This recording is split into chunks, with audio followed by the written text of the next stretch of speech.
But today I want to talk about Belousov Zhabotinsky reactions. And if you haven't seen a video of this, I'd recommend you look them up because they're pretty cool.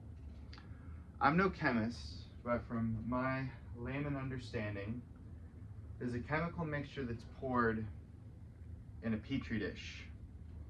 And this chemical mixture is spurred into motion, just due to it's one of the properties that it has. So you'd expect this chemical being put into motion to be chaotic, a mess, random. But if you watch the video, it actually starts where first there'll be pockets of one color, and then another color will appear as these pockets spread out into circles, and all these circles will pulse out into each other and combine into these really beautiful oscillating patterns that fluctuate and continue to develop the longer you have the substance sitting in the petri dish. That's the example I want to give you. Looking at the world, I think we should be surprised that it's not more disordered than it is. Think about it. There's 8-point-something billion people. Everybody has a different genetic code. We all grew up in different families, raised in different households under different rules and regimes. We live in different neighborhoods. We talk to people who are close to us. And the political organization of the world doesn't make much sense at all. There's probably about 200 nations. In just my nation alone, the United States, there's 50 states and thousands of municipalities all organizing themselves into action. And you're influenced by the people who live around you, but with the internet you can communicate or get influence from any corner of the world all at the same time. And these are for all the people who are genetically different, living in different places with different upbringings, at different ages. So the world for me is different than the world it was for my dad when he was my age. And it seems like we really should be lining up to have a pretty inherently chaotic world, just based off the evidence. But when you look at the world, you see a tremendous, almost arbitrary amount of order that is present. So I'm going to talk about my hypothetical example, kid named Fred, born in your average American town. From a very young age, he has siblings. And these siblings, genetically speaking, could be anyone. But they happen to be the older brother that knocks him around but also takes him under his wing, or the younger sister who completely pesters him but he loves dearly anyways. And then when Fred's in elementary school, he's playing on a rec soccer team that has people from all over the town and even people from different towns. So now we're seeing geographically the clustering gets more random. So you should expect more chaos. But these people become best of friends as they go throughout their rec soccer season. When Fred starts middle school, he finds he has a passion for studying zoology. He was into animals when he was a kid, and now he's like really into animals, but he's starting to actually study it in a way that this could be a hobby that sticks. How incredibly arbitrary is that? Because all children are taught, pig goes oink, cow goes moo when they're younger, but what percentage of them actually take it up? So as Fred goes on to high school, he tests into advanced bio. And now he's starting to walk this path, he's starting to learn more, and he's starting to tailor his internet use to research his hobby/passion. Think about how many levels of arbitrariness he's overcome just to get to this point in his life when he's 14. Because on the internet, he could have found any hobby, any echo chamber, any small corner of what this world has to offer, yet he chose something that was ordered.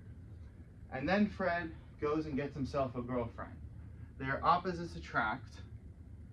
They have their ups and downs, but they really make it work. Once again, we see the introduction of such a potential large amount of disorder. Because what do you mean two people, two individuals created with different DNA, coming from different households, having different independent lives, different self-concepts, can mutually combine and appreciate their differences, strengthen what they're mutually all about, and can develop a rapport when she could be anybody else if her parents had had a different kid, yet she happens to be the one who clicks with Fred. And we could keep going. We could keep going into Fred's college years when he meets some guy who's from across the country who comes to his school, and they stay up late into the night talking about politics and philosophy, and now he's having his identity shaped collaboratively by someone who grew up across the world and comes from a completely different upbringing as far as their parents go, and based off of what he subjected himself to. And then this mutuality could lead Fred to apply to an internship with someone based off of their disposition, as opposed to another internship with someone with a different disposition. How arbitrary is that? Because now look at where the influence is coming from. Look at how many potential variables or iterations these paths could have taken otherwise, if perhaps something had been tweaked earlier. If perhaps the guy from California, he had a choice of two Northeast schools, and he just picked one over the other. They were kind of equal to him. He happened to just pick the one that he picked. And the more you go through life, the more you age, the more we have this propensity for potential disorder that is just a product of the amount of time that we have been alive. Because for every second you've been into this thing, you could have been into a million other things otherwise. And so that's really the picture I'm trying to paint.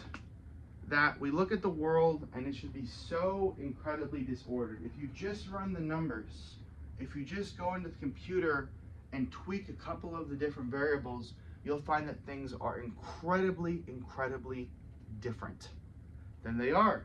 But we know how things happen because we're living in the world in which they happened. So this brings us back to the Belousov Zhabotinsky reaction.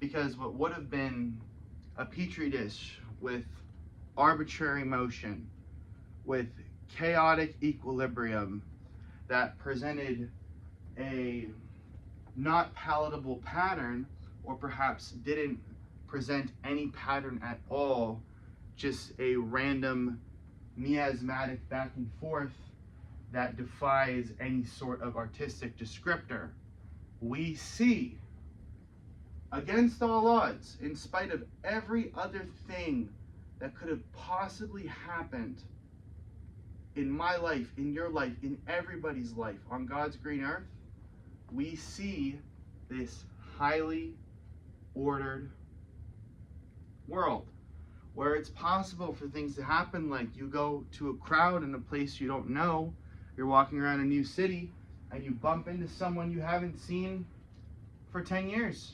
That's possible. I think every adult has their story of something like that, where they were just happened to, in the most unlikely fashion, meet someone. It's true when you talk about relationships, or when someone really knows you, they really understand you, they really vibe with you.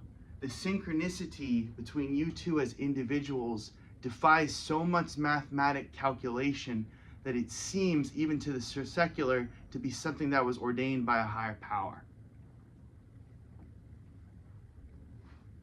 You see this everywhere you look. You see it in your own family history.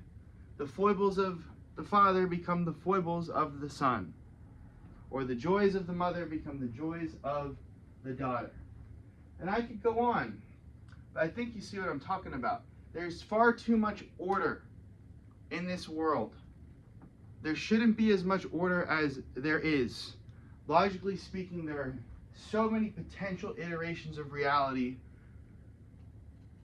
that are possible based off of even slightly different decisions that everybody in the world makes and has made on a daily basis.